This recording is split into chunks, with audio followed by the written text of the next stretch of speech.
Donc,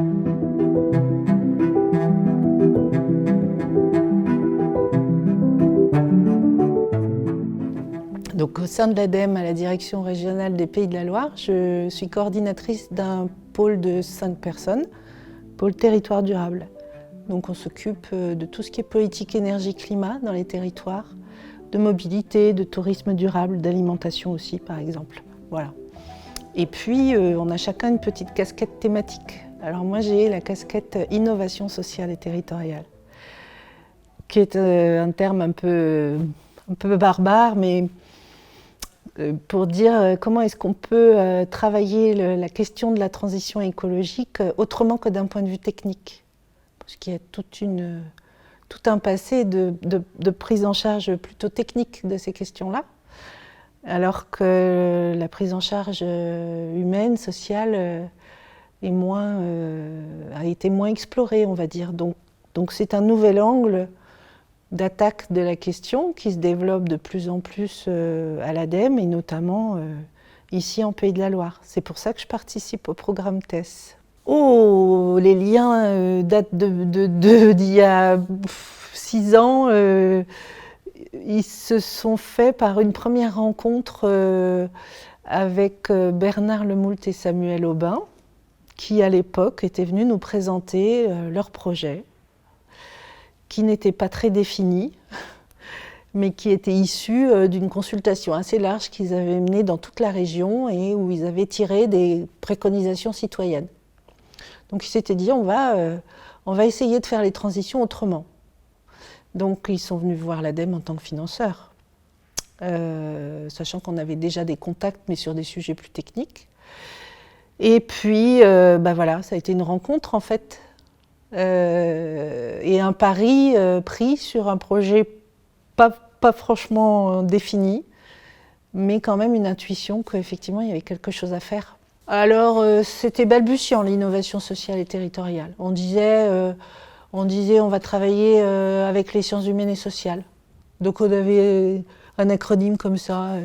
Tu t'occupes des SHS? Oui, mais on ne savait pas trop quoi y mettre. Parce que c'est une boutique, l'ADEME, qui a une culture plutôt technique, plutôt scientifique. Alors, bon, il y a le collectif, mais ça, on y retrouve beaucoup de gens avec lesquels on travaille déjà en bilatéral, mais c'est quand même un collectif assez précieux. Mais surtout, des réflexions de fond, justement, sur ce qu'on pourrait...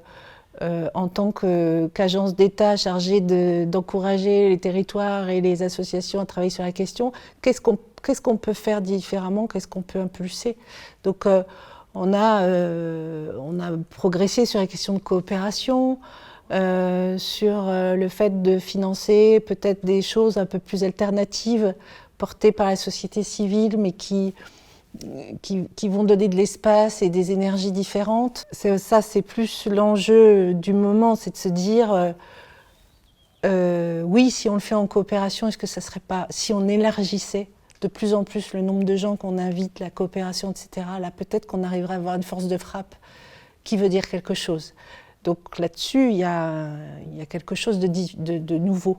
Après, l'engagement dans la transition, enfin, c'est le SMIC, quoi. C'est notre fonds de commerce. Donc c'est pas là que ça va se jouer. Mais sur le comment on le fait, oui, il y a beaucoup de choses qui bougent grâce au programme TESS.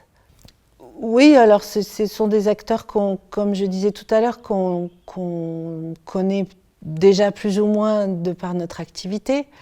La nouveauté, c'est que on n'est plus en face à face, on est dans un collectif et qu'effectivement on se rend compte que y a une ouverture sur si on a un collectif, toi tu peux apporter ça parce que tu travailles dans telle structure, toi tu peux apporter cette autre chose. Ah, moi je peux peut-être agir là. Donc là il y a quelque chose de différent par rapport à la connaissance qu'on avait avant.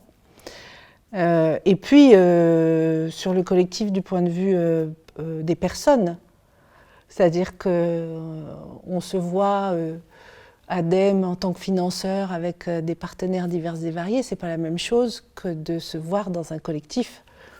C'est-à-dire on a une interconnaissance qui est d'une qualité complètement différente. Et puis on est en capacité effectivement de savoir que des fois on s'adresse à l'institution, mais qu'on s'adresse aussi à la personne et que la personne n'est pas l'institution et inversement. Et donc il y a cette espèce de mouvement permanent que le collectif permet, qui est très appréciable et qui apporte beaucoup en termes de relations de confiance, voilà, de partage et d'envie de faire ensemble. Alors philosophique, oui, ou j'allais dire du cœur, enfin quelque chose comme ça, de cet ordre-là. Donc d'un point de vue personnel, c'est quelque chose qui me touche beaucoup. Et je pense que je ne suis pas la seule, c'est-à-dire que ça va chercher les gens au cœur justement, quoi. Donc après, ces réflexions plus philosophiques, etc., au sein des institutions, c'est pas forcément toujours ce qu'on pratique. Je ne sais pas dire pourquoi. Je pense que chacun individuellement est amené à un moment donné, effectivement, peut-être à considérer les sujets d'une autre manière, mais dans des organismes ou des institutions qui travaillent plutôt sur du technique, c'est peut-être moins facile, quoi. Ce petit groupe s'est réuni pendant plus d'1 an, 2 ans peut-être, pour réfléchir à cette notion de mode de vie et triturer un concept qui nous venait des sciences sociales très académiques, un peu incompréhensibles. Et là, il y a eu vraiment de la coopération entre personnes, enfin, sur assez longtemps. Et on en a sorti des modules de formation, de sensibilisation et de formation qui sont maintenant déployés par le collège, qui ont été mis en place avec un petit soutien financier de l'ADEME, pas grand-chose, mais un petit coup de pouce qui va bien. Donc ça, c'est aussi quelque chose de concret, vu de là où je travaille. Hein. Et on va essayer de faire en sorte que ce concept-là et ces modules de formation, ils se diffusent plus largement, et pourquoi pas au sein de l'institution. Voilà, pour apporter une nouvelle manière de regarder un petit peu tous ces enjeux de transition écologique.